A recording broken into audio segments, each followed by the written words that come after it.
É um sonho muito distante, é vergonhoso, né? Pagar 6 milhões para um jogador, é vergonhoso tudo que acontece na instituição Corinthians e não tem fim, Veloso, Souza e Capriotti. Não tem fim e parece que ninguém tem pressa de resolver também, né? Eu estava conversando com o Capriotti aqui, não tem. Como que marca uma eleição aí para o sócio decidir o impeachment só em agosto? Eu estava achando que era dia 9 agora de julho.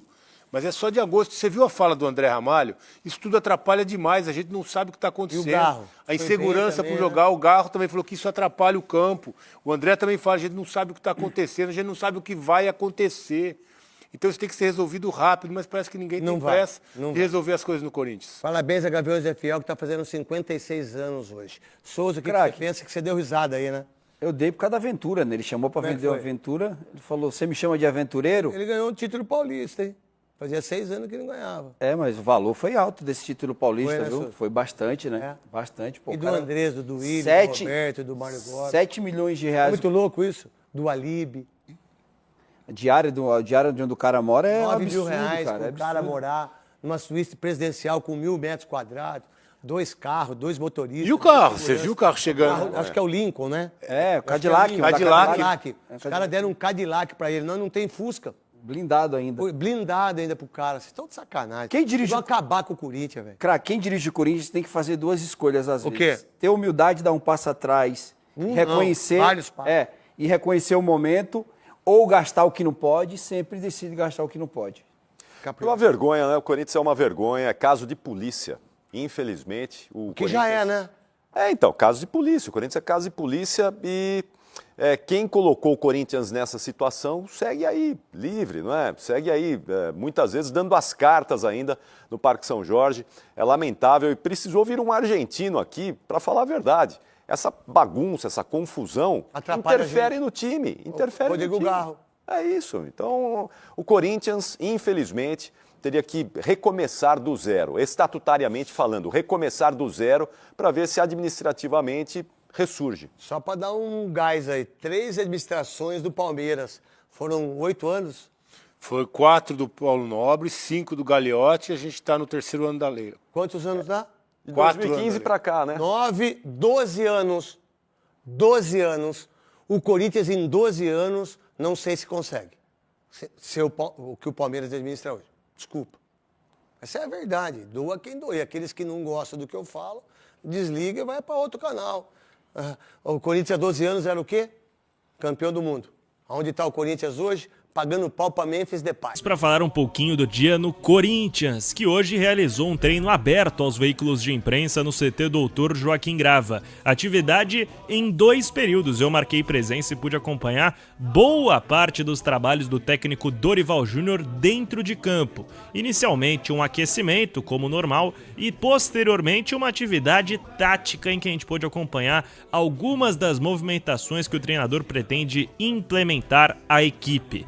Vamos às principais novidades. A principal delas: todo o departamento médico do Corinthians está zerado. Os jogadores estão ou à disposição de Dorival ou em transição para os trabalhos com o grupo. Caso esse dos centroavantes Yuri Alberto e Gui Negão. Ambos realizaram trabalhos separados junto à equipe de preparação física, mas devem ficar normalmente à disposição para o próximo jogo do Corinthians, no dia 13 de julho, diante do Red Bull Bragantino, na Neoquímica Arena. Esse, o principal dado dessa atividade do técnico Dorival Júnior. Portanto, Yuri Alberto em campo. Não só ele, o zagueiro Gustavo Henrique, que teve que recuperar de uma cirurgia de hérnia inguinal realizada pouco antes da paralisação por Copa do Mundo de Clubes, já treina normalmente e ficará à disposição para a partida contra o Red Bull Bragantino. Muita gente falou sobre Memphis Depay, a possibilidade dele não se reapresentar diante da dívida que o Corinthians construiu com ele. Os valores de direitos de imagem foram quitados no final da última semana e ele se reapresentou normalmente no sábado. Hoje esteve em campo normalmente, trabalhou com bola, então Memphis Depay estará em campo no Corinthians e Red Bull Bragantino no próximo domingo. Não esse, o outro domingo, Memphis Depay normalmente à disposição. Além disso, uma informação de extracampo de agora muito importante, um assunto que tem sido muito debatido entre torcedores do Corinthians e que já virava uma ameaça ao presidente Osmar Stabile. A Polícia Militar aprovou os equipamentos de biometria facial da Neoquímica Arena, numa vistoria realizada nesta tarde. O clube agora aguarda um laudo oficializando a liberação da capacidade total para os próximos jogos no estádio. Lembrando que a lei determinava que a partir dos jogos pós-Copa do Mundo de Clubes, todos os estádios com capacidade para mais de 20 mil pessoas teriam que adotar a integralidade do sistema de biometria facial. O Corinthians correu contra o tempo por questões políticas. O Augusto Melo tinha interesse em fechar com uma empresa. Essa empresa não seguiu o cronograma estipulado no começo do ano para a instalação dos equipamentos e desde a destituição provisória do Augusto Melo em 26 de maio, o Osmar Stabile, acompanhado do Marcelo Munhoz, diretor de tecnologia do clube, aceleraram esse procedimento junto à empresa Ligatec. Portanto, todos os equipamentos instalados e a Polícia Militar oficializará essa aprovação nas próximas horas. Era um temor grande do Corinthians entrar em campo contra o Red Bull Bragantino com menos de 20 mil pessoas presentes nas arquibancadas. Não só contra o Massa Bruta, mas também contra o Palmeiras, até porque teremos derby nos dias 31 de julho e 7 de agosto pelas oitavas de final da Copa do Brasil. Salve nação corintiana, tudo jóia? Gente, olha eu aqui de novo, Mineirinho na voz, trazendo para vocês mais um cortezinho do programa Os Donos da Bola, trazendo as últimas informações do Corinthians.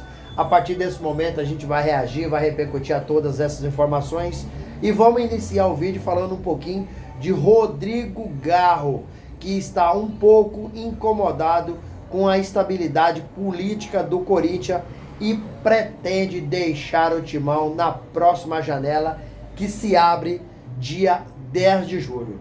Garro está insatisfeito com atraso de premiação, com atraso também de direito de imagem. Detalhe que o jogador já se mostrou insatisfeito com a perda da camisa 10 para o Memphis Depay. E também o Garro está insatisfeito porque está ganhando um salário que ele entende que poderia ser mais. Ele acha que o salário dele é insuficiente, tendo em vista que vários jogadores do Corinthians ganham aí em torno aí de mais de R$1 milhão por mês. Romero praticamente ganha R$1 milhão e o Garro é muito jogador e ele tem consciência disso. Em fevereiro, o Garro acabou recebendo uma proposta aí do Zenit de 25 milhões de euros. E nessa oportunidade, o jogador preferiu ficar, recusou a proposta. Mas a informação agora é que se o jogador receber outra proposta parecida, ele vai trabalhar para ser negociado.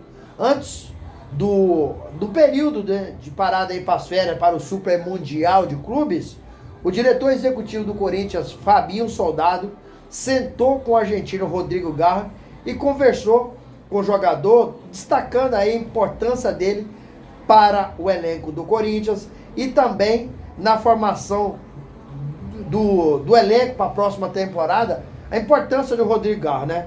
Hoje, o que falta para o Garro ir embora é uma proposta grande. Por quê? Porque o Corinthians entende que não pode vender o Garro por menos de 30 milhões de euros, senão o Corinthians vai ficar no prejuízo. Então tem alguns clubes interessados, mas não tem dinheiro para contratar o Garro. River Plate não tem condições de contratar o Garro. E River Plate é um dos times que se mostrou interessado. Flamengo não se mostrou interessado em contratar o Garro. Isso foi conversa, foi boatos de rede social, de mídia, mas o Flamengo nem cogita essa possibilidade de contratar o Rodrigo Garro. Corinthians já está ruim. Corinthians está passando por uma crise financeira terrível. Se perder o Rodrigo Garro, o Corinthians vai ao fundo do poço o quanto antes possível, porque o Rodrigo Garro joga muito, talentoso, inteligente, o cara trabalhador, o cara que não causa problema e tem uma técnica refinada, absurdamente boa. Então o Corinthians não pode nem sonhar em perder esse jogador. Alguns jogadores do Corinthians vai deixar o clube mesmo. Por quê? Porque são jogadores que já tiveram oportunidade e não mostraram porque veio para o Corinthians. Até porque, na minha opinião, vários deles faltam qualidade técnica para vestir a camisa do Corinthians. E o Corinthians está procurando aí, está oferecendo o lateral esquerdo Diego Palácios. Corinthians quer vender o jogador, quer emprestar o jogador, o Corinthians quer desfazer do jogador. Porque o Diego Palácios chegou no Corinthians, praticamente não jogou, passou por uma cirurgia, depois passou por uma reconstrução de cirurgia e o jogador não conseguiu performar em momento algum. Então o Corinthians está disposto a emprestar jogador, né? Queria vender, mas vender com o jogador não sendo utilizado no Corinthians, acho quase impossível. Mas o Corinthians está disposto a emprestar e ainda ajudar a pagar o seu salário. Para mim, um erro grave é o clube contratar um jogador, depois ele não dá certo, emprestar o jogador para outro clube e o Corinthians ficar arcando. O Corinthians já cometeu esses erros gravíssimos em várias oportunidades, inclusive na administração do presidente Augusto Melo. Ele disse que não faria isso. Augusto Melo fez com Pedro Raul, Augusto Melo fez também com o Fagner, foi pro Cruzeiro e Corinthians hoje paga em torno aí de 500 mil reais para o Fagner jogar no Cruzeiro. Pedro Raul foi pro Ceará e Corinthians paga em torno aí de 380 mil reais para jogar no Ceará. E agora, o presidente interino, Osmar Stable, também está com a mesma ideia, para mim uma ideia muito errada, destrutiva. Por isso o Corinthians hoje é um clube que tem uma dívida impagável de 2,5 bilhões. Porque faz péssimos negócios. Depois recai sobre quem? Sobre o Esporte Clube Corinthians Paulista. E os caras que fizeram isso no passado, hoje estão de boa em suas respectivas mansões. Gente, vamos falar um pouquinho aí do craque Neto, que acabou aí detonando a diretoria do Corinthians. Por que o craque Neto detonou a diretoria do Corinthians? Porque essa diretoria paga em torno aí de quase 6 milhões, né, para o Memphis Depay por mês. E com toda a mordomia possível, né? O Memphis mora num hotel luxuoso, está entre os 20 melhores do mundo. O Corinthians paga em torno aí de 279 mil reais por mês para o Memphis ficar nesse hotel, né? Isso significa 9 mil reais por dia, né? Com direito a uma cozinheira no hotel. A casa do Memphis, o local, a hospedagem do Memphis, ela tem 1.175 metros. Memphis ainda tem direito a 2 segurança, carro blindado. É muita mordomia para o holandês Memphis Depay pela pouca bola que ele está jogando. Jamais o Corinthians poderia fazer um contrato, assim, sabe, arcaico que fez com o Memphis Depay, né? Isso é falta de responsabilidade dessa diretoria do Corinthians, porque é muito amadora fazer um contrato desse jeito. A premiação no Paulista são 5 milhões de reais. O Corinthians fez um contrato colocando 4 milhões e 700 caso o Corinthians seja campeão paulista, e o Corinthians conseguiu ser campeão. Então o Memphis vai levar a premiação do Corinthians toda. E aí o Corinthians paga os outros jogadores como? Dinheiro do cofre do Corinthians? Então você vê, é algo assim, inexplicável. O Corinthians, no meu modo de analisar, vive aí no fundo do poço. Inclusive virou caso de polícia a gestão aí do Corinthians. Timão vive a pior crise, para mim, né, financeira da sua história em 115 anos de existência. Hoje, o Corinthians aparece muito mais nas páginas policiais do que nas páginas futebolísticas. Tendo em vista que o presidente, né, destituído do cargo, Augusto Melo, acabou sendo indiciado pela Polícia Civil de São Paulo, né? Não só Augusto Melo, e sim os seus ex-diretores, Alex Cassundé, Marcelo Mariano, Sérgio Moura, né? Então todos esses aí são indiciados pela Polícia Civil no caso da Vaidbet, né? Pelos crimes de... Por que eles foram indiciados? Foram indiciados pelos crimes de lavar dinheiro, associação criminosa e furto qualificado. Caso o Ministério Público ofereça a denúncia, todos passarão a ser réus dentro do processo. Então o craque Neto está coberto de razão de detonar a diretoria do Corinthians por fazer um contrato desse aí, irresponsável como foi, né? De todas as mordomias, todos os benefícios. O Memphis é um meio atacante, já ganha para marcar gol, e aí o cara participa a cada 15 participação por gols, o Memphis recebe aí mais 1,5 milhão de salário. Isso é inadmissível. É triste para nós que somos corintianos, que compramos um ingresso caro, que a gente vai ao estádio, compra os produtos, né? E aí para dar um tanto de dinheiro para um jogador que, sinceramente, o custo-benefício do Memphis é muito ruim pro Corinthians. Nesse momento, para mim, se o Memphis deixar o Corinthians ia, assim, sabe, ter um refresco na folha salarial enorme. Corinthians iria contratar um outro jogador que daria bem mais retorno do que o Memphis. Tô falando futebolisticamente, dentro de campo. Seria muito mais importante, até porque o Memphis não jogou nada quando o Corinthians foi desclassificado na Sul-Americana e na pré-Libertadores. E aí o Corinthians contrataria um outro jogador, pagar menos, e esse outro atleta daria muito mais retorno ao Corinthians. Então, pra mim, se o Memphis sair, seria enxugar a folha do Corinthians e seria um negócio espetacular para o Corinthians. E aí, filho, o que vocês acham? Craque Neto tem razão de detonar a diretoria do Corinthians por fazer um contrato irresponsável com o Memphis Depay como fez? Use o espaço aqui no vídeo para você registrar seu comentário. Deixe também o seu like, deixe a inscrição no vídeo, ative a notificação, porque todo dia eu gravo vídeos novos e vocês receberão tudo de primeira mão. Sem mais delongas, até o próximo vídeo. Tchau, tchau.